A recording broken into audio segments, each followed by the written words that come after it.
سالڤەگەرا دامەزراندنا بەشê Kurdiyê dengê Amerîka xelkê Mosulê tekestken bêlayanane karê evî dezgehî li evê deverê hatiye encamdan.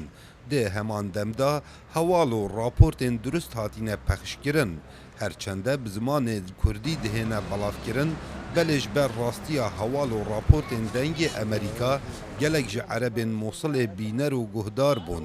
û daxwaz ji heval û dostên xwe dikirin ku bû veguhêzne zimanê erebî. أنا أقدم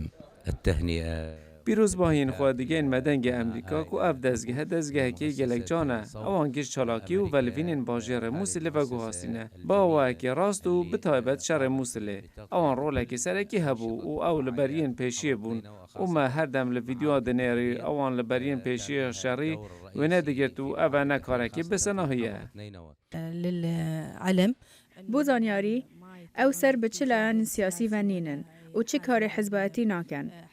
او دزگه که بلایانه کاری وان لسر گش بابتانه و کو بابتن گریدای بجن و زاروکان و کسن خودان شیان دیسان بەشێک ji xelkê Mosulê dixwazin gişt saziyên ragihandinê ewên li evî bajarî kar dikin çav bikene dengê Amerîka ji layê bêlayaniya xwe parastiye û bê goreyî pîverên nîvdewletî kar diketin û di heman demda peywendiyên xelkî jî digel xurt bûyne.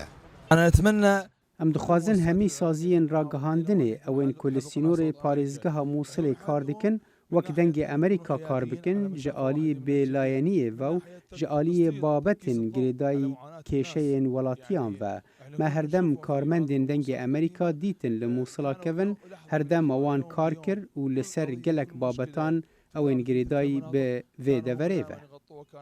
Bi helkefta borîna 27 sala li ser damezrandina beşê Kurdiyê dengê Amerîka, xelkê Mosulê wekû gelek deverindin dixwazîtin beşê Kurdiyê dengê Amerîka her di pêşveçûnê de bîtin û berdewam karê xwe li evî bajarî encam bidet. Kawa Emer dengê Amerîka, Mosul.